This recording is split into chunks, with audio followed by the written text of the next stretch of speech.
Bueno, el mismo se titula Enfoque actual del lactante febril sin foco. Como reglas de convivencia, recordamos que todos los micrófonos de los participantes estarán silenciados. Se recomienda utilizar el chat para hacer preguntas, comentarios o sugerencias. Al final de la presentación tendremos un espacio para que los expositores respondan a sus consultas. El material será grabado y subido públicamente a YouTube. Recordemos respetar la privacidad de los pacientes a presentar, evitando dar datos personales. Vamos a dar lugar a la doctora Benditia Agustina, residente de segundo año de Clínica Pediátrica, que va a dar la presentación del paciente. Bueno, el paciente que presentamos hoy es un paciente de 33 días de vida, recién nacido a término, peso adecuado para la edad gestacional, producto de un embarazo controlado. Como antecedentes, había tenido una internación a los 6 días de vida por un registro subfebril asociado a hipoglucemia e irritabilidad, por lo que permaneció por 72 horas bajo control clínico, sin fiebre y sin tratamiento antibiótico. Presentó como único hallazgo un hemocultivo positivo para bacilos gram negativos que se interpretó como contaminante. Posteriormente, consultó a la SEP por registro febril en domicilio sin otros síntomas asociados. Al examen físico se encontraba en buen estado general, sin foco infeccioso evidente, por lo que, teniendo en cuenta la edad del paciente, se solicitó un laboratorio completo, hemocultivo, orina completa y urocultivo. Con los resultados se valoró hematocrito de 36%, blancos de 13.000 con 73% de neutrófilos, proteína C reactiva de 4,6, procalcitonina menor a 0,05 y orina completa normal. Con estos resultados, lo que se decidió en guardia fue su internación para control clínico sin tratamiento antibiótico. En las siguientes 24 horas evolucionó con registros subfebriles, por lo que se realizó punción lumbar, obteniendo como resultado líquido cefalorraquídeo de aspecto ligeramente turbio, con glucorraquia de 17, proteinorraquia de 175, leucocitos de 3095, neutrófilos de 61% y hematíes 60. Con esos hallazgos se inició el tratamiento con ceftriaxona y además se asoció dexametasona. Posteriormente se recibió el informe de bacteriología con aislamiento de Escherichia coli y Klebsiella pneumoniae en líquido cefalorraquídeo sensible a ceftriaxona, por lo que continuó recibiendo igual esquema antibiótico. En las horas siguientes presentó estatus epiléptico, por lo cual recibió levetiracetam, evidenciando en la resonancia magnética lesiones isquémicas en estadio agudo y un electroencefalograma con trazado desorganizado. Recibió 14 días de ceftriaxona en la internación, logrando al momento del alta un examen neurológico acorde a la edad, con líquido cefalorraquídeo de control compulsivo negativo y un electroencefalograma en mejoría. En el seguimiento posterior se hizo control oftalmológico que fue normal, control audiológico que al alta fue normal y a los 6 meses evidenciaba autoemisiones ausentes para ambos oídos y potenciales ausentes en el oído izquierdo. Y con respecto al control neurológico, 2 meses después normalizó el electroencefalograma, por lo que suspendió el levetiracetam y continuó adquiriendo pautas madurativas. Actualmente tiene pendiente el test de Bailey al año de vida. Bien, vamos a darle lugar a la doctora Farago Cecilia del Servicio de Infectología Pediátrica. Hola, ¿cómo les va? Bueno, primero, antes de hablar un poquito de este tema, me gustaría que repasemos y analicemos este paciente, así que pasemos a la próxima diapo. Bueno, entonces, repasando un poco este paciente, ¿no? Los datos que nos interesan saber para poder saber qué manejo vamos a tener con él. Bueno, era un paciente que tenía 33 días de vida. Del estado general, habitualmente en la guardia uno lo que usa rápidamente para evaluar al paciente es el triángulo de evaluación pediátrica, que era estable, o sea, estaba normal, por lo que describen. El examen físico era normal, o sea, no tenía un foco infeccioso evidente, como otros datos que podemos rescatar del interrogatorio, era un recién nacido de término, de peso adecuado, que no tenía comorbilidades, que las serologías maternas eran negativas, y que se había hecho el hisopado de GB, también era negativo. Y además se le hizo un laboratorio donde tenía 13.000 blancos, un recuento absoluto de neutrófilos de 9.500, una PCR de 4,6 y una procalcitonina menor a 0,05 con un sedimento urinario normal. Entonces, repasamos estos datos porque ahora me gustaría hacer unas preguntas y que nos demos unos minutitos para que el que quiera participar por el chat diga qué hubiese hecho con este paciente, ¿sí? Entonces, vamos con la primera. A ver, ¿a ustedes qué les parece? Habiendo repasado recién estos datos del paciente, ¿cómo lo clasificarían? ¿Como de alto o de bajo riesgo de infección bacteriana?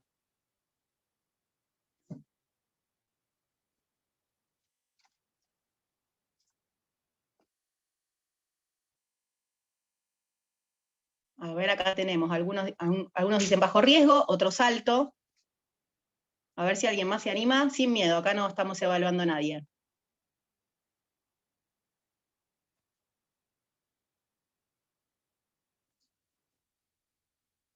Bueno, si quieren, a ver, acá, alto.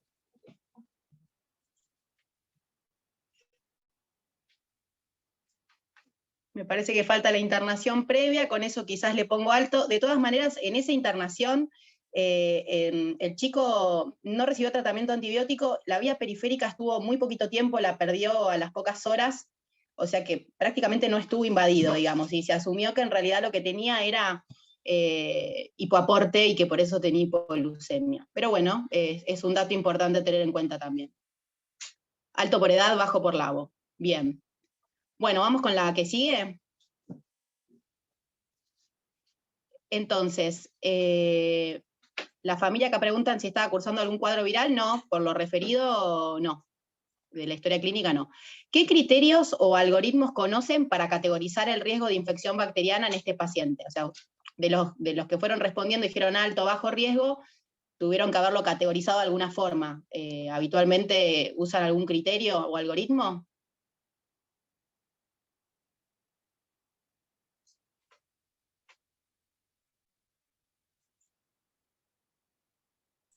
Si a alguien es más sencillo activar el micrófono y prefiere hacerlo por ahí, no hay problema también.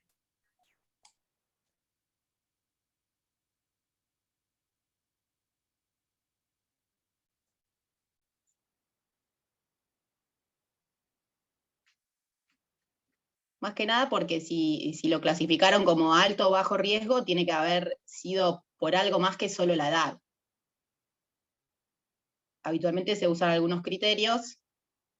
Los criterios de gravedad no tienen que descartar internaciones previas y ningún evento perinatal. El hecho de haber estado internado no lo saca ya de esta categorización.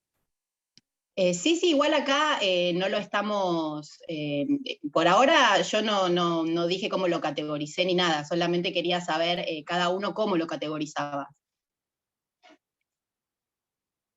Por cómo se interpretó al paciente en ese momento, lo categorizaron de bajo riesgo. Acá pusieron Rochester, muy bien, score de Yale.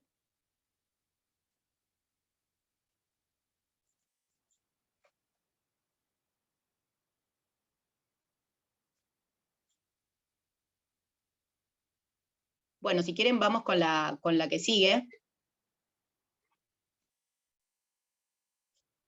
La pregunta es, para ustedes, ¿este paciente se tendría que haber hecho la punción lumbar a su ingreso o no?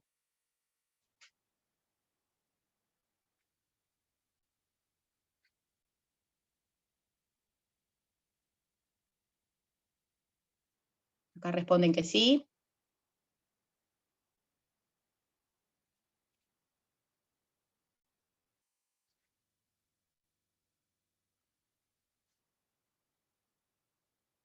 ¿Alguien más lo hubiera punzado al ingreso?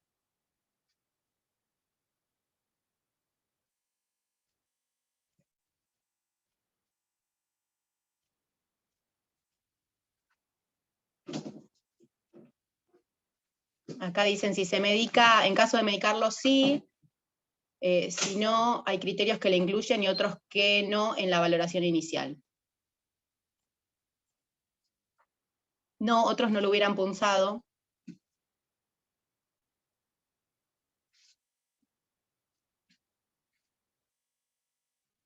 Bien.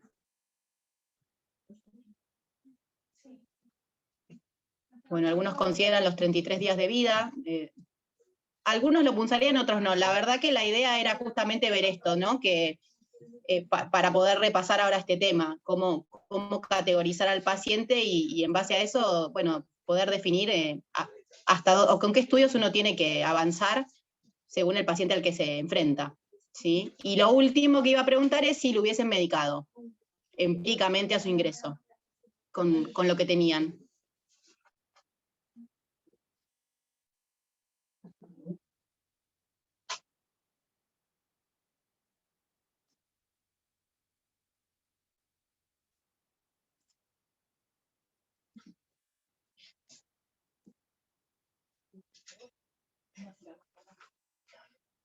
Lo hubieran medicado pospunción, en caso de no punzarlo no, o sea, en caso de punzarlo lo medicarían.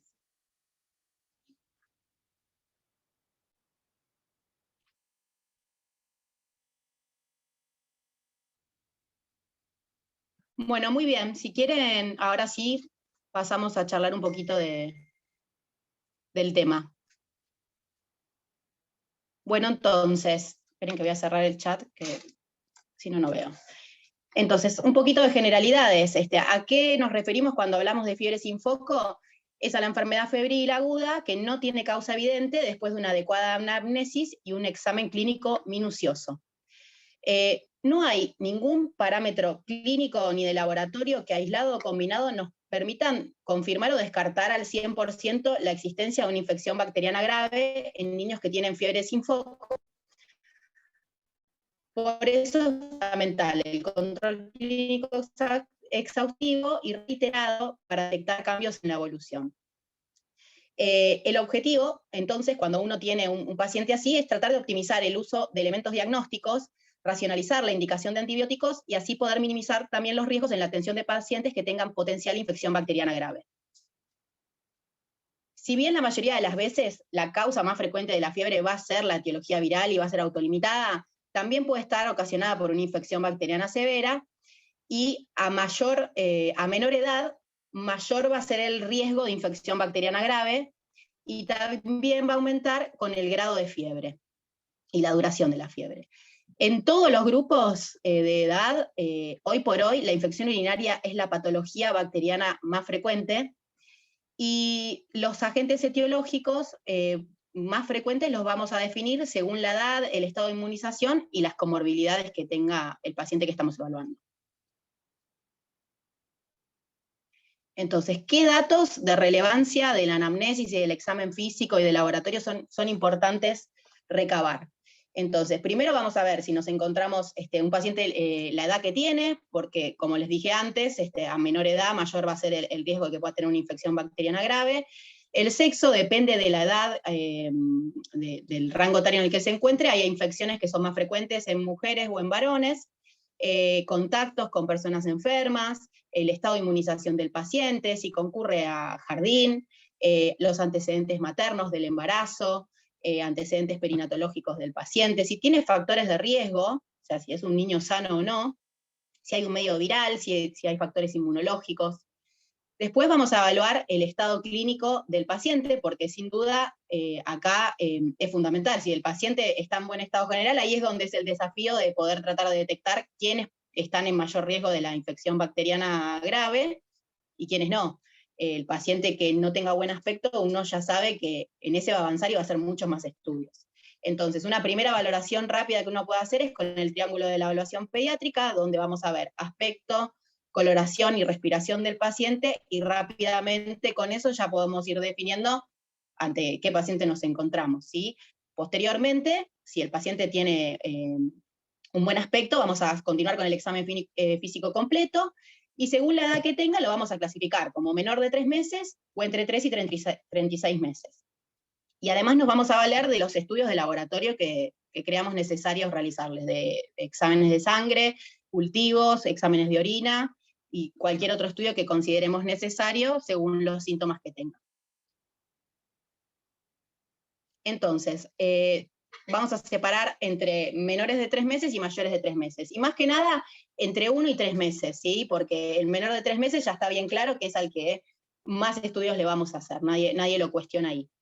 Pero como para repasar, en los neonatos es donde más riesgo de infección bacteriana grave tenemos, puede variar entre un 12 y un 25% según el paciente sea de alto o de bajo riesgo, y por arriba del mes de vida, digamos entre los 30 y los 90 días, la probabilidad es entre 4 y 10%. Y hay distintos grupos de investigadores que han visto que con el pasar de las semanas, el paciente cada vez va reduciendo más el riesgo de infección bacteriana. Incluso dentro del primer mes de vida, digamos. No es lo mismo un menor de 3 semanas de vida que por arriba de las 3 semanas, y ahí ya empieza a disminuir mucho más el riesgo de infección bacteriana. La infección bacteriana más frecuente es la infección urinaria, 84%, ¿sí? También puede ser infección urinaria asociada con otra infección, puede ser bacteriemia, y muy poco frecuente es la meningitis. Los gérmenes más frecuentes, hoy por hoy el más frecuente, ya sean neonatos como en el menor de entre 1 y 3 meses, es la Escherichia coli, ¿sí? En neonatos además es el estreptococo grupo B, aunque mucho menos, y eso ha cambiado desde el uso del screening en la madre y de la profilaxis antibiótica en aquellos casos de mamás que tienen el screening positivo, y mucho menos frecuentes enterococo y enterobacterias. Y entre 1 y 3 meses, después de la Escherichia coli, que es el microorganismo más documentado, tenemos también estreptococo grupo B, y muchísimo menos frecuente puede ser neumococo, estafilococo aureus.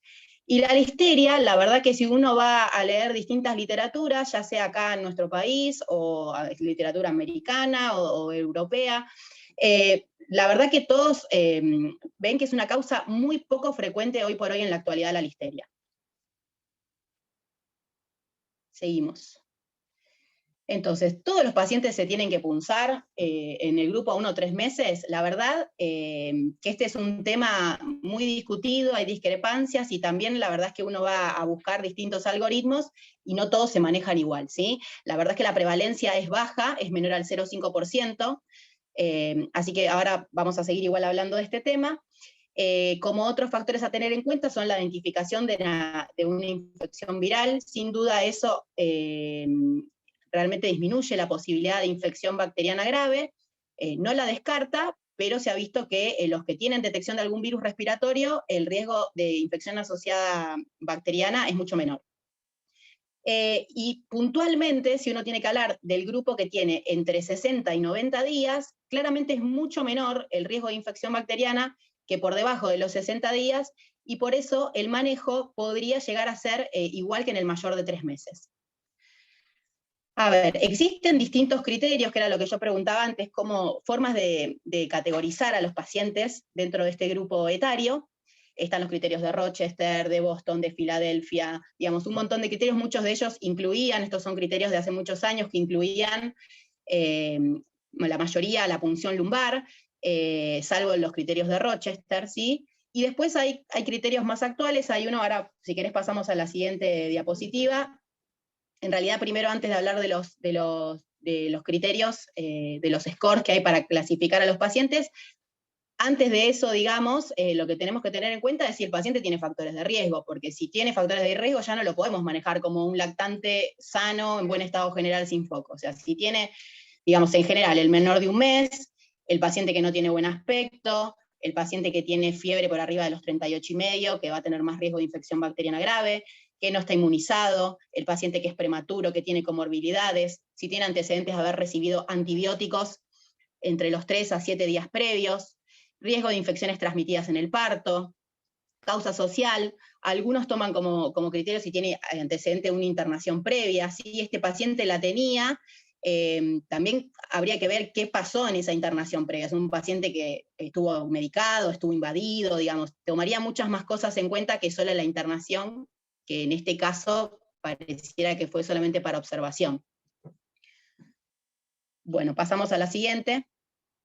Y entonces, como criterios diagnósticos, hay un grupo europeo que hizo este score que se llama Step by Step, donde se considera al paciente, o sea que perdón que me trabe, este algoritmo europeo lo que hace es identificar con mayor precisión al grupo que sea de bajo riesgo. O sea, acá lo que quieren buscar es qué pacientes son de bajo riesgo, que no necesiten ni punzarse y se puedan manejar en forma ambulatoria. Entonces, para poder ser de bajo riesgo, tiene que cumplir con todos estos criterios, que los que ellos consideran son que el paciente tenga buena apariencia, que tenga más de 20 días, o sea, a partir de los 21 días de vida ya se podría considerar de bajo riesgo, que no tenga leucocituria en la orina, que tenga una procalcitonina menor a 0,5, que tenga una PCR menor de 20 y un recuento absoluto de neutrófilos menor de 10.000. Pasamos a la siguiente. Entonces, para hacer este score, digamos, lo que se hizo fue enrolar 2.185 infantes febriles, y ahí se diagnosticaron 500 infecciones bacterianas, un 23% de estos pacientes tenían infección bacteriana, y de ellos, los que tenían infección bacteriana invasiva fueron un casi 4%, y no tenían infección bacteriana invasiva un 19%. Este score se comparó con el criterio de Rochester y con el Lab Score, y lo que mostró es que tenía una sensibilidad de 92% y un valor predictivo negativo de 99% versus 81 y 98 del Rochester y 60 y 98 del Lab Score.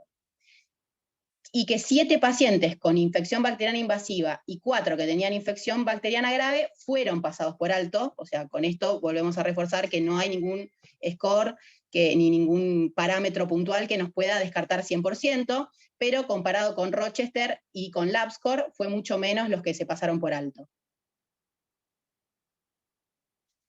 Entonces, como para repasar cómo es el score, entonces si tenemos un paciente que es sano, que nació de término, en este caso consideran que no tenía hospitalizaciones previas, que no había recibido antibióticos, ¿sí? Que se evaluó con el triángulo de evaluación pediátrica y estaba con buen aspecto, y está con fiebre, y entonces va a ir clasificándolo a ver si es de alto riesgo o no. Entonces, ¿tiene menos de 21 días el paciente? O en caso de que uno quiera aumentar la sensibilidad, ¿tiene menos de 28 días? Sí, bueno, entonces directamente ya es de alto riesgo. Ahora, ¿tiene más de 21 días /28? Bueno, pasamos a hacerle una orina, la orina tiene leucocituria, entonces es de alto riesgo.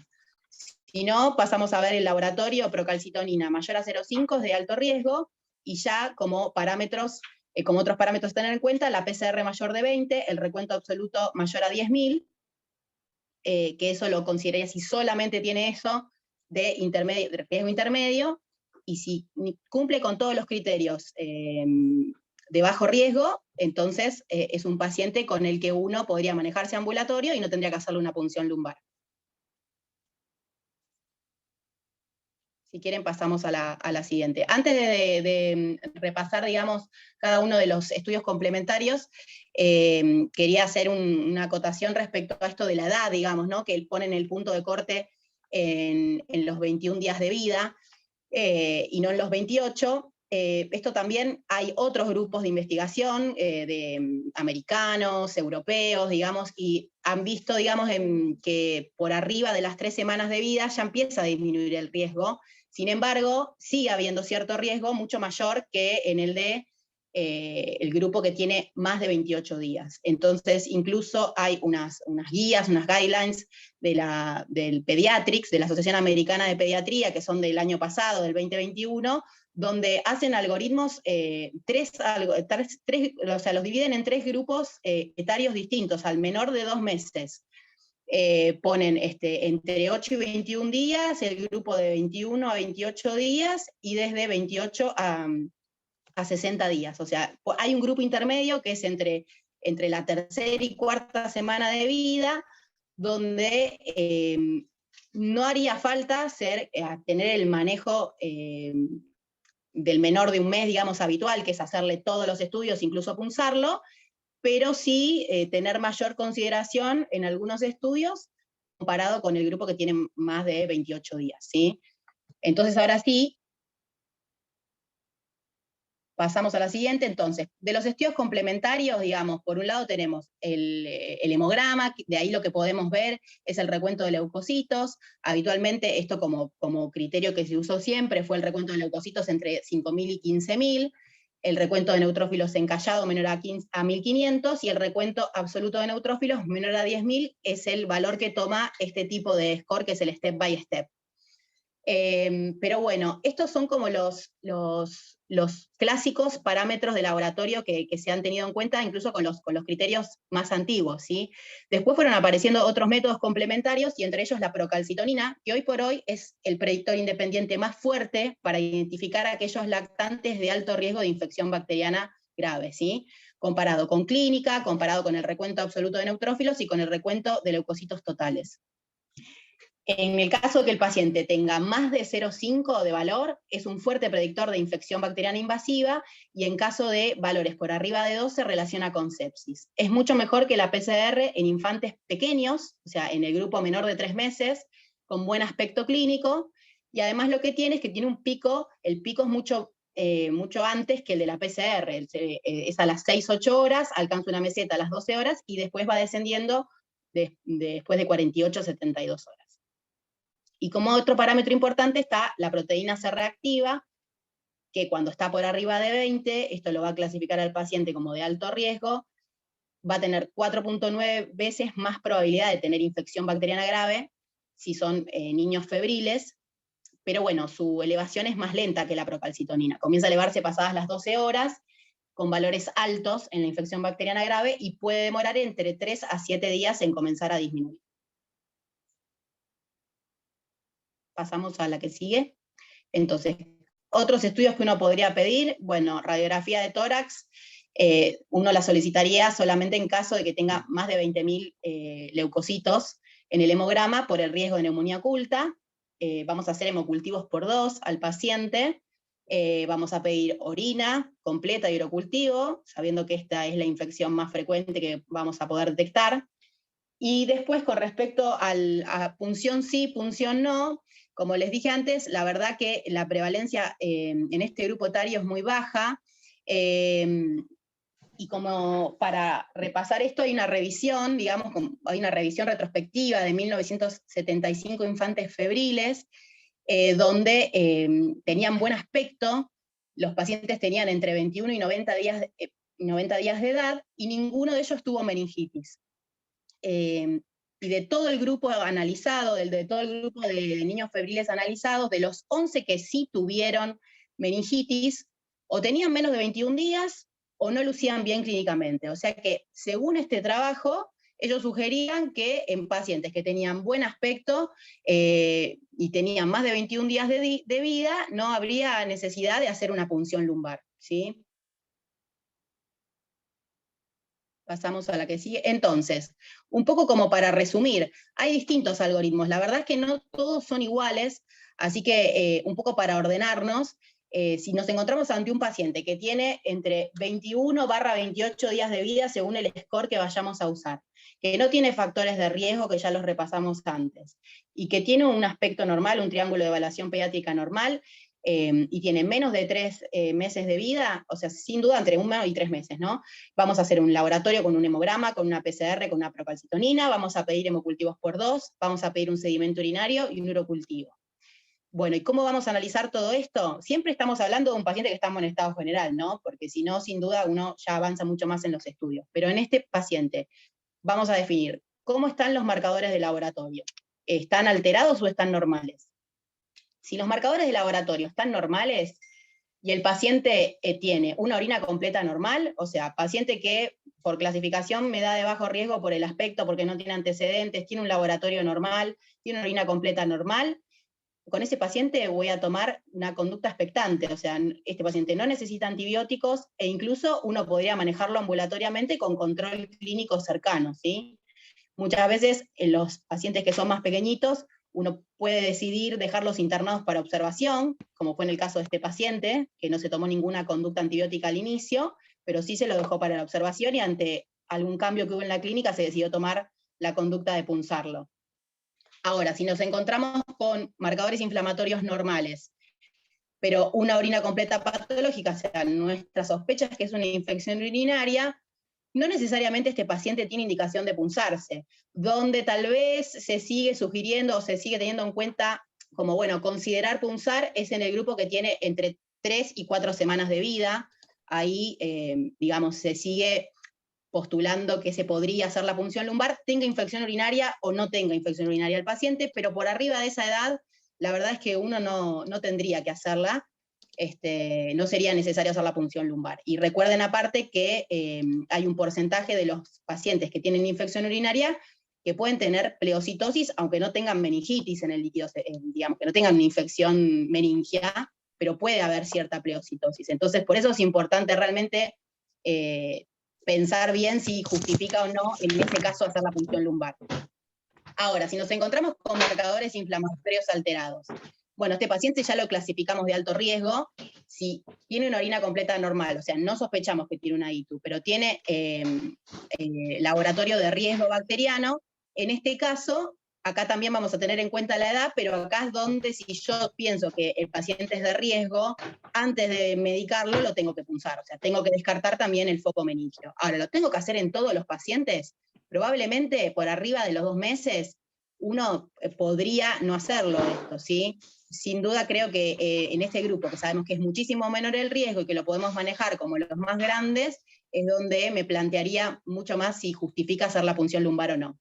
Por debajo de esa edad, la verdad es que las guías dicen que es un foco que habría que descartar también. Ahora, si tiene marcadores inflamatorios elevados y además tiene una orina completa patológica, bueno, acá también, o sea, esto puede estar causado tranquilamente por infección urinaria, pero depende de la edad del paciente, también se plantea que se podría considerar la punción lumbar, ¿sí? Entonces acá también creo que habría que manejarse por lo que uno ve del paciente, de cómo está y de la edad que tenga. Bueno, y pasamos a 3 a 36 meses, ¿sí? Que en este grupo, la verdad es que con el advenimiento de las nuevas vacunas, que son las vacunas para neumococo, para meningo y su aplicación masiva, la verdad es que cada vez se documentan menos casos de infecciones bacterianas graves. Bueno, la vacuna de hemófilos hace muchos más años, ¿sí? A fines de los 90. Y entonces, hoy por hoy, la infección urinaria ha pasado a ser la enfermedad febril bacteriana potencialmente grave más frecuente.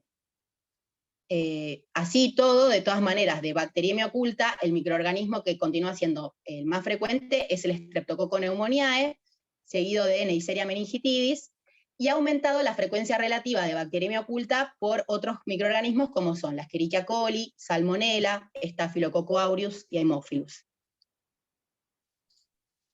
Pasamos a la siguiente. Bueno, entonces, si tenemos que hablar del impacto que ha tenido las vacunas en la epidemiología del lactante febril sin foco, la verdad es que la inmunización contra la Haemophilus influenzae B ha reducido más de 95% su incidencia como causa de enfermedad invasiva. La bacteriemia oculta por Haemophilus tiene 12 veces más riesgo de meningitis que por neumococo, como para que ustedes sepan. Esto hoy por hoy no lo vemos, pero los pediatras más grandes seguramente han visto muchas meningitis y muchas bacteriemias por Haemophilus. Respecto a la incidencia de la bacteriemia oculta por el Streptococcus pneumoniae, en aquellas áreas donde la cobertura de vacunación es adecuada, la incidencia tiene que caer a menos de un 0,1% y la incidencia global de bacteriemia oculta a menos del 0,25%. ¿Sí? Sabemos igual que en nuestro país no todas las, o sea, son heterogéneas, o sea, no en todas las áreas tenemos la misma tasa de cobertura de vacunación, ¿no? Por eso me parece importante recalcar esto. Y en caso de tener una bacteriemia oculta por neumococo, hasta un 87% se autolimitan sin tratamiento, sin tener que tomar ninguna conducta antibiótica. Y respecto a Neisseria meningitidis, solamente un 0,02 de los pacientes que tienen fiebre alta, más de 39 sin foco, va a ser, digamos, una bacteriemia oculta por meningococo, pero en ese caso la posibilidad de meningitis es alta, hasta un 50%, y la mitad puede desarrollar una enfermedad invasiva grave con 4% de mortalidad. ¿Pasamos? Entonces, a tener en cuenta en este grupo etario. A mayor temperatura, mayor posibilidad de infección bacteriana grave. Entonces, tenemos que evaluar como mayor riesgo a aquellos que tengan fiebre por arriba de 39 grados, ¿sí? Y además, en el caso de la neumonía oculta, paciente que tiene fiebre alta por arriba de 39 y considero hacerle un laboratorio y tiene más de 20.000, sospechen neumonía oculta, ¿sí? Porque puede haber una prevalencia de hasta un 20% en estos casos. Y entonces, ¿es importante el estado de inmunización del paciente a la hora de categorizar a este grupo etario? Sí, sin duda, ¿sí? Porque si tienen el esquema de inmunización primario completo, la incidencia de bacteriemia oculta es menor a un 1%. Ahora, si está incompleto, a pesar de que haya inmunidad de rebaño, sigue habiendo cierto riesgo de bacteriemia oculta y de infección bacteriana grave, ¿sí? Pasamos a la siguiente. Entonces, scores para categorizar a estos pacientes tenemos varios. Tenemos las guías NICE, y tenemos en la otra diapo, si quieren pasar, también está, ¿quieren pasar la otra? Está la escala de Yale, que la habían nombrado al principio cuando hicimos las preguntas de cómo categorizar al paciente. Esta escala se usa en niños más grandes, no en pacientes menores de 3 meses, pero bueno, mayormente, digamos, la escala que usemos lo que nos va a decir que a mayor puntaje, mayor probabilidad de infección bacteriana grave, ¿sí? O sea, acá lo importante es tener alguna escala como para poder categorizar al paciente. Vamos a pasar a la próxima.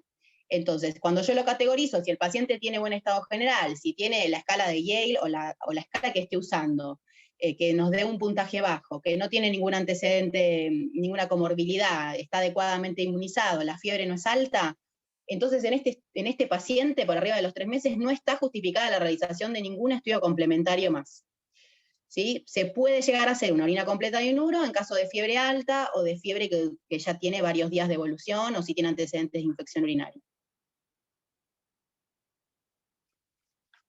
Así que sabiendo que las tasas de bacteriemia oculta son muy bajas, la verdad que los efectos adversos y los costos de realizar estudios de sangre a estos niños exceden los potenciales beneficios. Solamente uno podría considerar hacer un laboratorio con un hemograma y una proteína C reactiva, una procalcitonina, en los menores de 6 meses, que son los que todavía no completaron su esquema de inmunización primario, que tengan fiebre por arriba de 39, bueno, entonces en este grupo uno podría llegar a considerar hacer algún estudio más, ¿sí?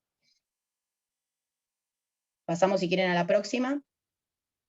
Así que, hoy por hoy, en la era post-vacunación neumocóxica, existe consenso de que no hay que iniciar antibiótico-terapia empírica en niños que tengan fiebre sin foco, con buen estado general y una orina completa normal.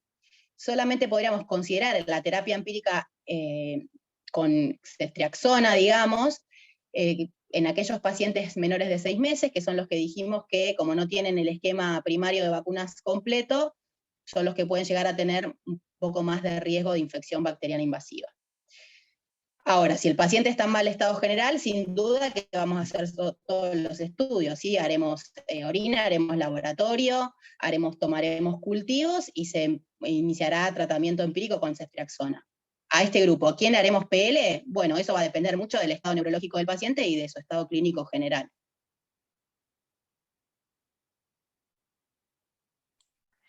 Bueno, muchísimas gracias, Ceci, por la presentación y toda la explicación. Vamos a darle lugar a la doctora Analía de Cristófalo, del Servicio de Infectología Pediátrica. Voy a dejar de compartir un segundo. Ahí está Analía, no sé si vos ya podés compartir. Sí, ya estamos. Vamos a tener que sacar el...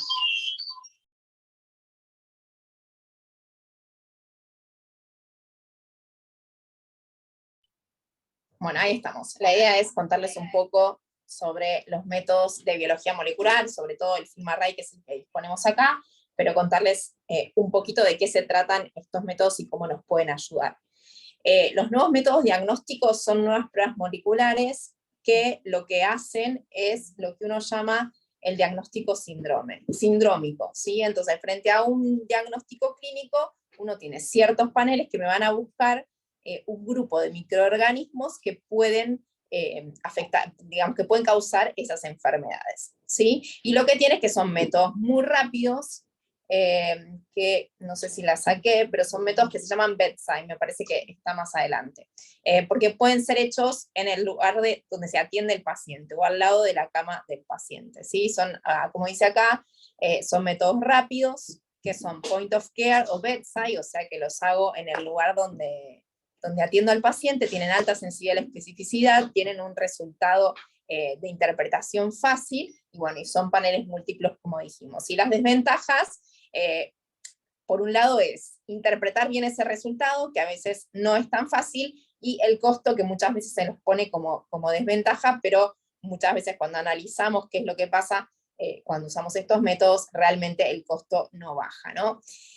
Y cuando vemos, este es digamos, un trabajo que hicimos acá con lo que fue el panel de neumonía, que en realidad nos lo prestaron para usar, y vamos viendo cómo digamos, utilizando ese panel de diagnóstico múltiple, lo que logramos es hacer un muy buen uso de antibióticos, porque pudimos desescalar en 43% de los pacientes, es lo que nosotros llamamos stewardship, que es ajustar el tratamiento antibiótico en forma adecuada y en forma rápida también, y sí escalamos en el 30% de los pacientes en los que encontramos microorganismos que no estaban cubiertos con el esquema inicial.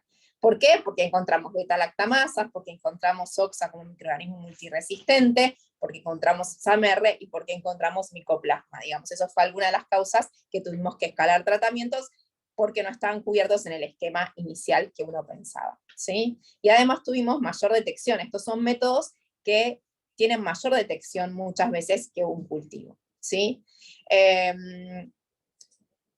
Hay algunas cosas que estamos aprendiendo con estos métodos nuevos que estamos utilizando. Por ejemplo, cuál es el efecto de los antibióticos en los resultados. Muchas veces nosotros nos pasa que ya se inició un tratamiento antibiótico y quizás no se sacaron todas las muestras, y cuando uno lo busca por biología molecular, podría ser que yo encuentre igual el microorganismo, porque seguimos teniendo el material genético del microorganismo a pesar del uso de antibióticos, ¿sí? Aunque esas bacterias estén muertas, y ese es otro de los problemas que tenemos, ¿no? Que muchas veces no sabemos si esos microorganismos aún están vivos o es solo material genético. Por eso les decía que requieren una interpretación mucho más allá del pedido.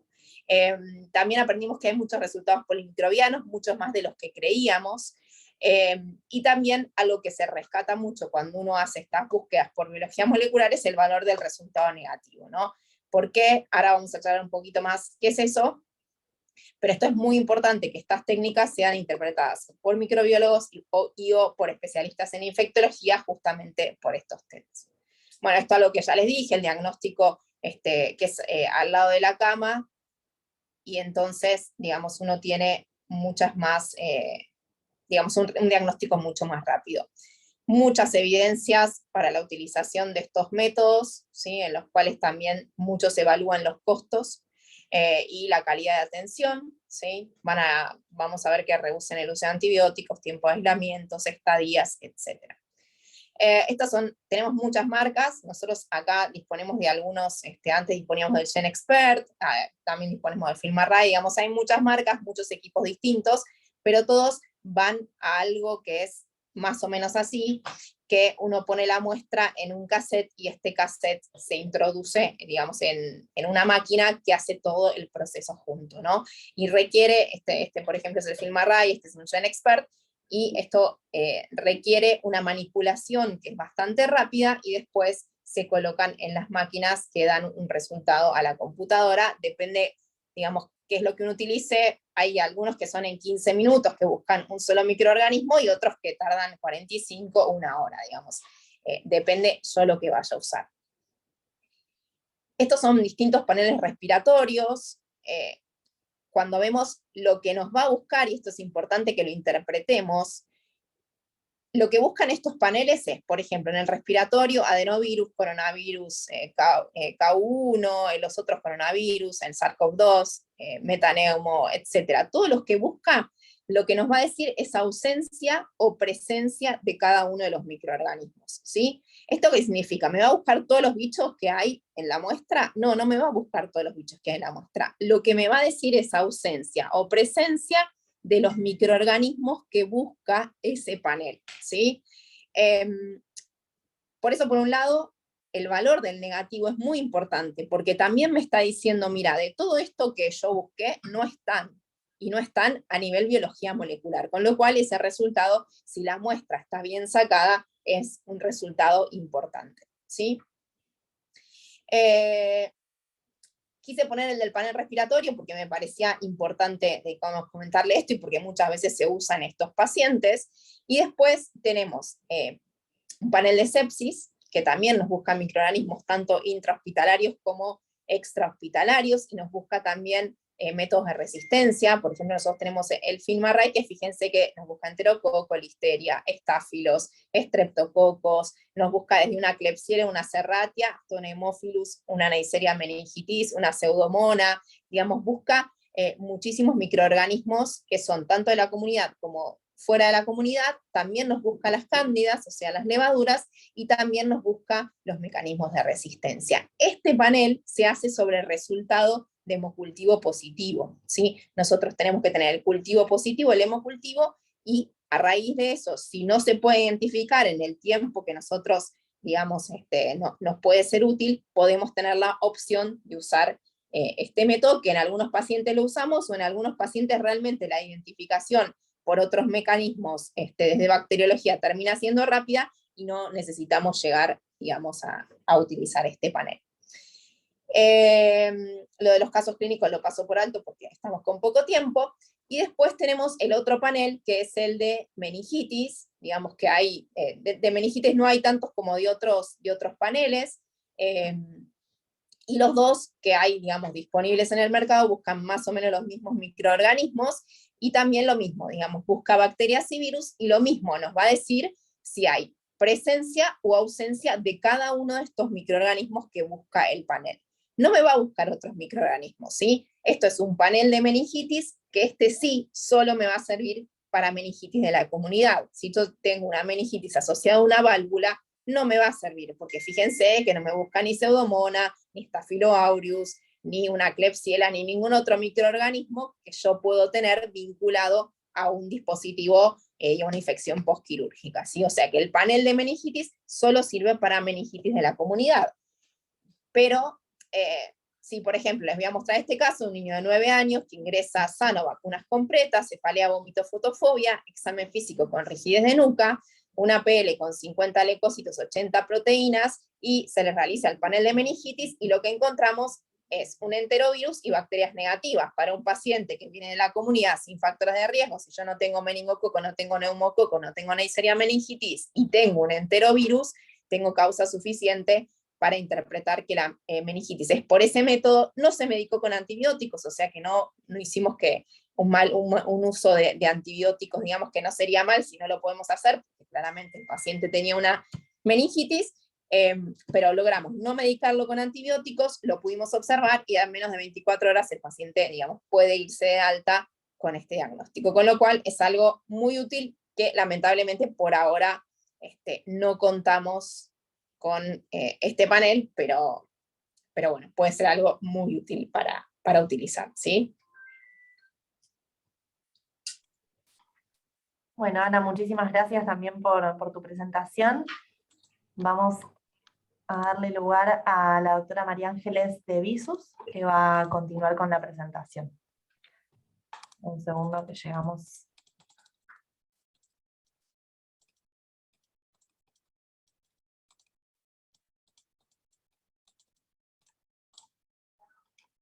Ahí está, María Ángeles, cuando quieras.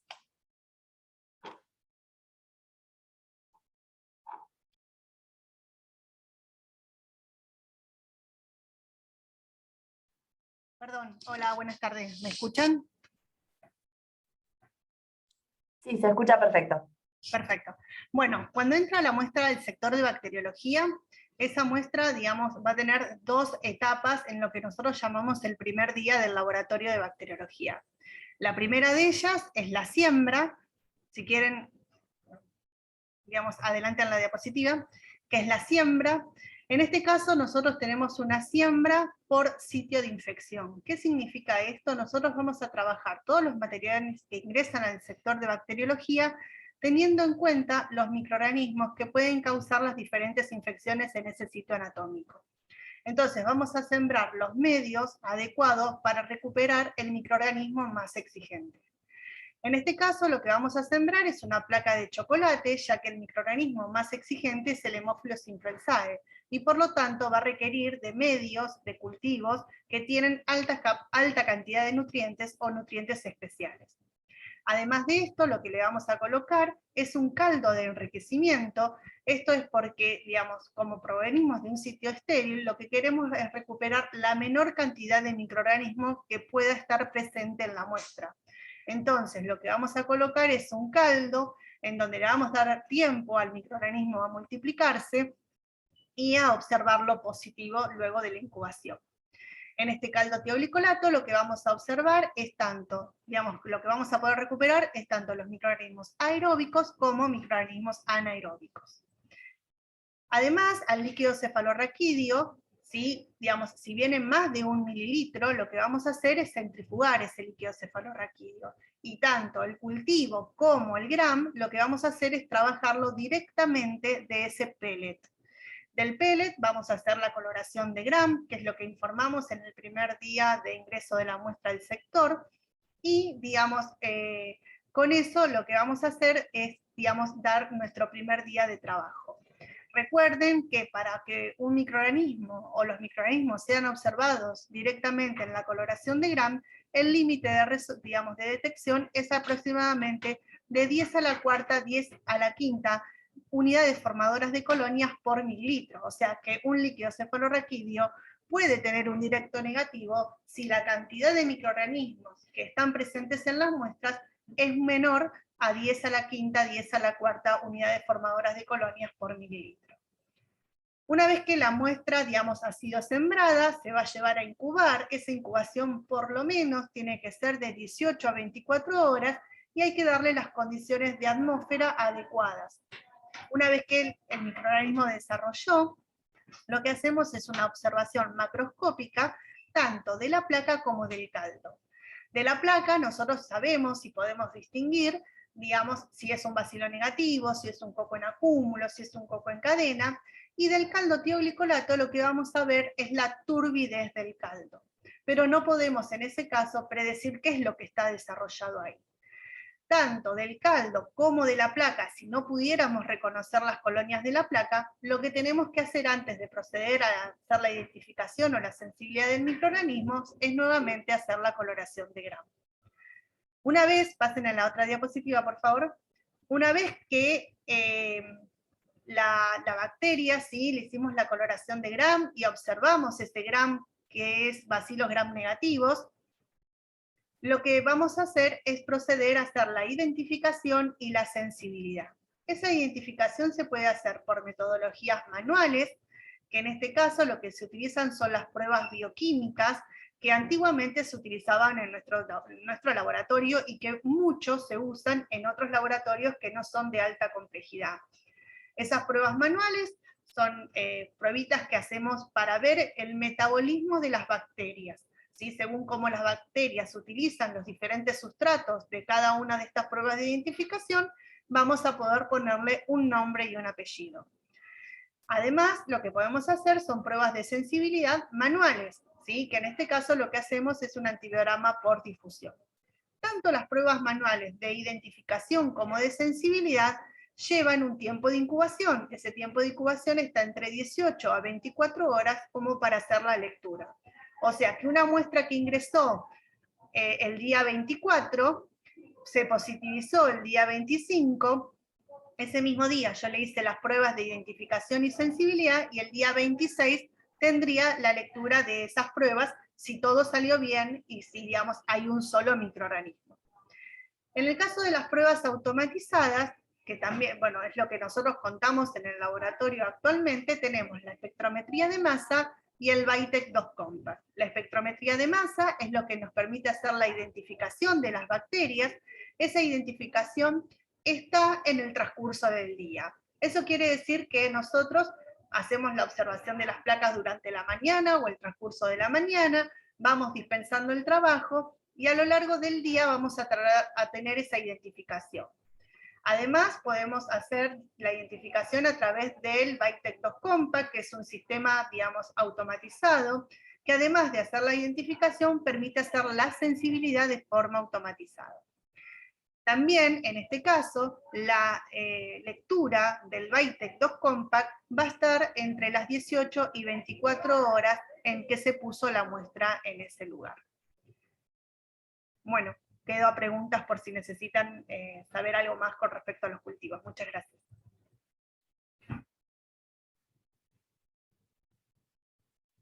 Muchísimas gracias, María Ángeles, por tu presentación. Abrimos el espacio a preguntas o comentarios.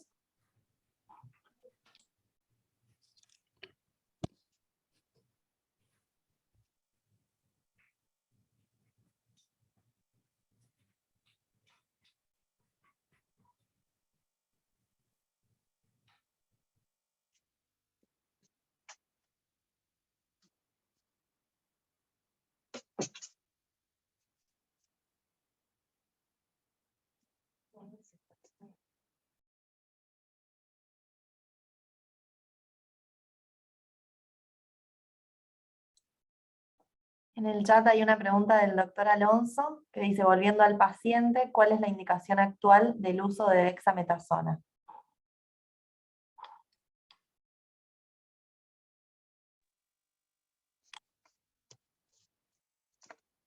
Hola, ¿se escucha ahí? Sí, se En realidad, en el momento que al paciente le hacen la punción lumbar y tiene el citoquímico patológico, todavía no sabemos qué microorganismo va a tener, pero la idea es cortar la cascada inflamatoria y del daño que puede generar esa inflamación en las meninges. Por eso la indicación.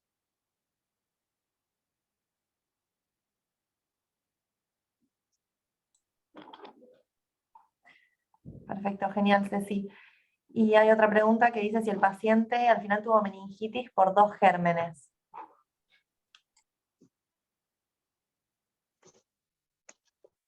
Sí, se asumió así, que fue una meningitis porque tenía el líquido cefalorraquídeo patológico. La verdad que no es lo habitual que tengamos 2 microorganismos en un líquido cefalorraquídeo, pero sí, fue lo que se rescató.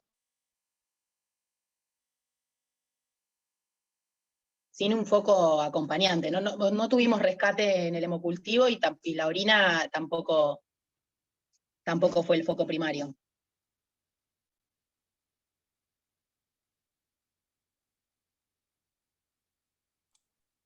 Y preguntan si puede La tener verdad es alguna difícil poder relación responder con esta pregunta, y se puede tener alguna relación con la internación anterior. Nosotros lo pensamos también en ese momento.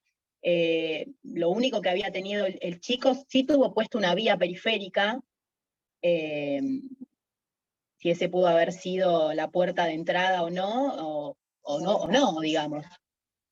También la Escherichia coli sabemos que es el microorganismo más frecuente, no la Klebsiella, pero la Escherichia coli es el microorganismo más frecuente en esa edad de la vida, con lo cual no es que era un microorganismo no esperable.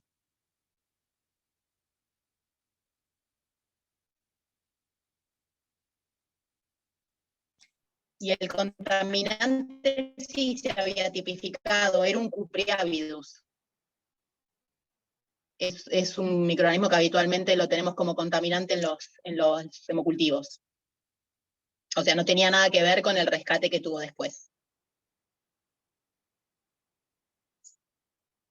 La primera vez no se punzó.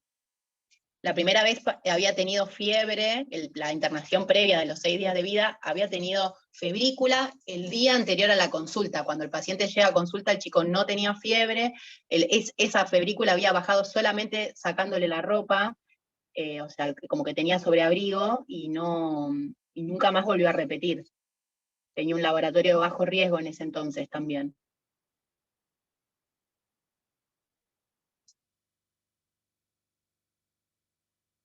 O sea, no lo interpretaron como un lactante febril sin foco en la primera internación.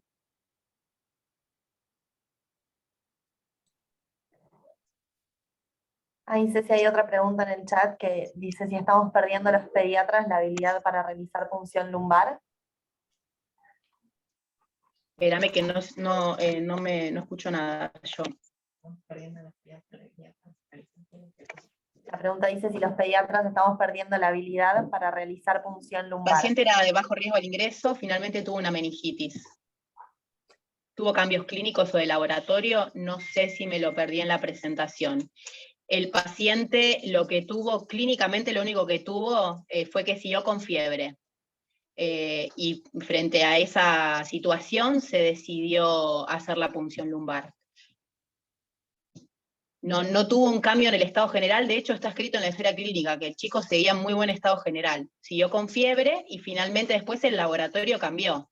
pero incluso cuando uno lee sobre este tema y las guías dicen que, digamos, que el examen clínico tiene que ser continuo, y para eso el paciente se quedó en observación, y más cuando el paciente consulta con pocas horas de cuadro clínico, ¿no? Que fue como pasó con este paciente, o sea, el chico tenía un laboratorio de ingreso inicial de bajo riesgo, pero después, con el pasar de los días, con el pasar de las horas, el laboratorio también cambió.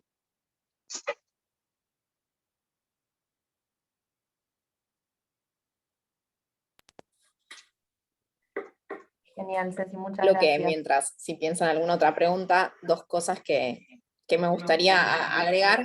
El cupriavirus es un microorganismo que es un contaminante, no es un microorganismo que produzca patología, y algo que nos pasa con este microorganismo es que lo encontramos en los tubitos de hemograma. Lo que a veces pasa es que ustedes saben que los frascos de hemocultivos te chupa toda la muestra porque justamente están al vacío para chupar la sangre. Uno pone la jeringa y te absorben toda la sangre. Entonces, lo que a veces hacen es cargar primero el frasco de hemograma, cargar primero el frasquito de hemograma y después el hemocultivo, para utilizar la misma jeringa. Esto es un procedimiento totalmente incorrecto, porque si nosotros tenemos estos microorganismos contaminantes en los hemocultivos, nos van a terminar llevando a tomar conductas que no son correctas en los pacientes.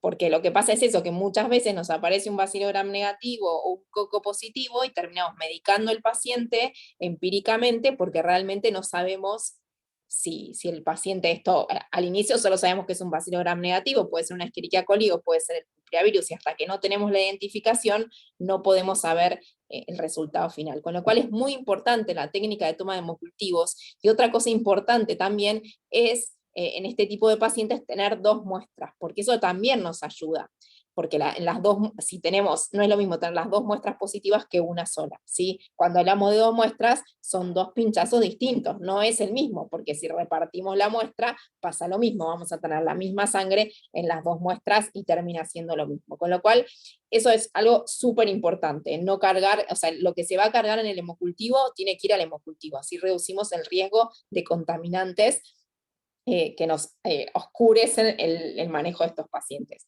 Y otra cosa también muy importante que no se charló específicamente es el uso de ceftriaxona y a la casa, ¿no? Cuando uno lee mucho las guías, el uso de ceftriaxona y a la casa, que es una práctica que muchas veces está muy difundida, está específicamente marcado para cuando el evaluador no tiene, cuando es un paciente, claramente si es de alto riesgo o no, por eso esa diferenciación importante, y está recomendado cuando es un paciente de bajo riesgo y el observador es un observador que no tiene experiencia, ¿sí? En nuestro caso, acá no están los R1 solos atendiendo a los pacientes, siempre hay alguien de mayor experiencia en la guardia, con lo cual eso se saltea, y el paciente de bajo riesgo puede ser evaluado por alguien más que un residente de primero que quizás no tiene la experiencia necesaria para poder discernir si ese paciente clínicamente realmente encaja en bajo riesgo o no, al margen, digamos, de todas las escalas, etcétera, ¿no? Porque la observación desde el médico es uno de los puntos más importantes. Y el paciente de alto riesgo no es el recomendado para realizar este procedimiento. ¿Por qué? Porque si es de alto riesgo, yo tengo riesgo de que ese paciente empeore su cuadro clínico a un cuadro de shock, un cuadro de sepsis. Entonces, esto no sería recomendable que pase en la casa. Y yo esto no lo voy a impedir por una dosis de ceftriaxona, ¿sí? Con lo cual, la práctica de ceftriaxona y a la casa, nosotros no la deberíamos utilizar en ningún momento, porque no tenemos solo personas sin experiencia en la guardia como para utilizar eso, sino que siempre va a poder alguien con quien consultar de mayor experiencia, y el paciente de alto riesgo, que muchas veces se hace en esos pacientes, ¿no? Pacientes con un laboratorio de alto riesgo que por eso lo medican. Ese paciente no debería irse a la casa, ¿sí? A lo sumo, o si lo quiero medicar, se medica internado, y si dudo de medicarlo o no, es mejor dejarlo internado en observación, un par de horas, aunque sea, pero no, digamos, mandarlo a la casa, porque si va a hacer algo de complicación, lo va a hacer igual, ¿sí?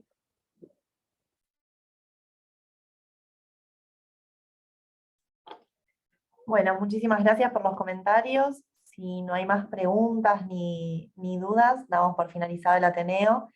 y les agradecemos mucho a los servicios intervinientes y a las presentaciones de cada uno, y a todos por conectarse. Chao, gracias. Gracias. Gracias.